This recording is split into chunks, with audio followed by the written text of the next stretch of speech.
নমস্কার, daily news line চ্যানেলে আপনাদের জানাই স্বাগতম। সংবাদ পড়ছি আমি অনামিকা।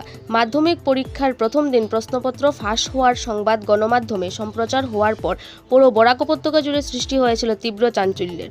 কাছাড় জেলা প্রশাসন বাঁশকান্দির নেনামিয়া স্কুলে সরজমিন তদন্ত চালানোর পর প্রশ্নপত্র ফাঁস হওয়া সংবাদ নিয়ে ডিডিসি রাজীব রায় ও পুলিশ সুপার নোমাল মাহাতো কি বলেছেন সেই বিষয়টি তুলে ধরা হলো ডেইলি নিউজ লাইনের ক্যামেরায়।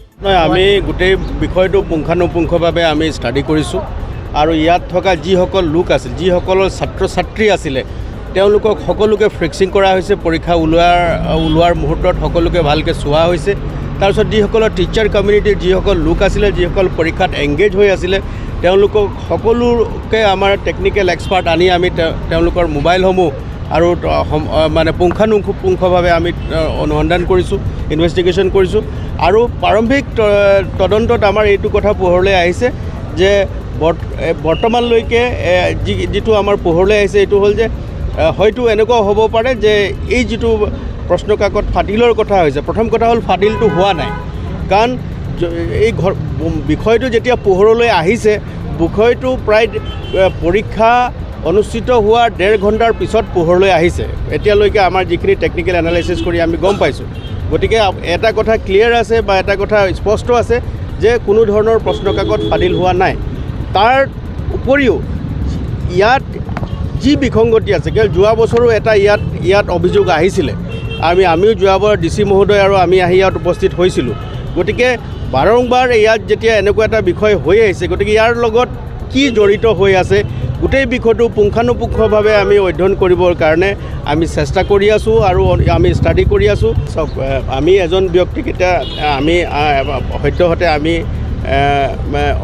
তেখেতক এক্সামিন কৰি আছোঁ, আমাৰ লগত ৰাখিছোঁ। আৰু তদন্ত খাতিৰত মই এতিয়া নামটো আপোনালোকক নকওঁ, কিন্তু তেওঁৰ কোনো ইনভলভমেণ্ট নহ'বও পাৰে বা হ'বও পাৰে। গতিকে আগতে আমি একো কথা কৈ দিব নোৱাৰোঁ। আৰু আপোনালোকে এইটো কথা এটা নিশ্চিতভাৱে থাকক যে তদন্তত আওতাত যিসকল আহিব আৰু য'তেই যি ধৰণৰ এই ঘটনাটো সংঘটিত হৈছে, গতিকে তাক আমি তাৰ বিৰুদ্ধে কঠোৰতম আইনগত ব্যৱস্থা লোৱা হ'ব। আৰু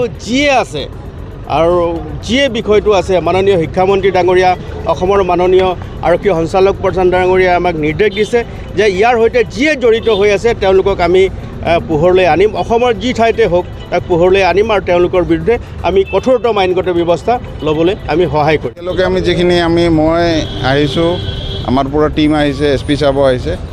আমি এতিয়ালৈকে যিখিনি পাইছোঁ যে ইয়াৰ পৰা একো হোৱা নাই।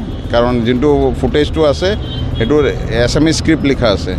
তো আমাৰ ডাউট হৈছে এইটো বৰাক ভেলীৰ হ'ব নালাগে, এইটো বৰাক ভেলীৰ বাহিৰৰ ক'ৰবাৰ পৰা হ'ব লাগে। এছামিজ স্ক্ৰিপ্ট লিখা আছে। আৰু ফাৰ্দাৰ আমি যিখিনি পাইছোঁ এইখিনি আপোনাক জনালোঁ আৰু ফাৰ্দাৰ ইনভেষ্টিগেশ্যন আমি চলাই থাকিম। মিষ্টাৰ বৰভূঞা বুলি এজনক পোৱা গৈছে, তেওঁক লৈ সোধপোছ কৰা হ'ব। আমাদের সংবাদ পরিবেশন আপনাদের ভালো লেগে থাকলে লাইক, শেয়ার ও কমেন্ট করে পরবর্তী সংবাদ তৈরি করতে আমাদের উৎসাহিত করুন। নতুন ভিউয়ার্স হলে আমাদের চ্যানেলটি চট করে লাইক, শেয়ার ও কমেন্ট করবেন। তার সঙ্গে সাবস্ক্রাইব করতে ভুলবেন না। ডেইলি নিউজ লাইন চ্যানেলের পক্ষ থেকে আপনাদের জানাই ধন্যবাদ।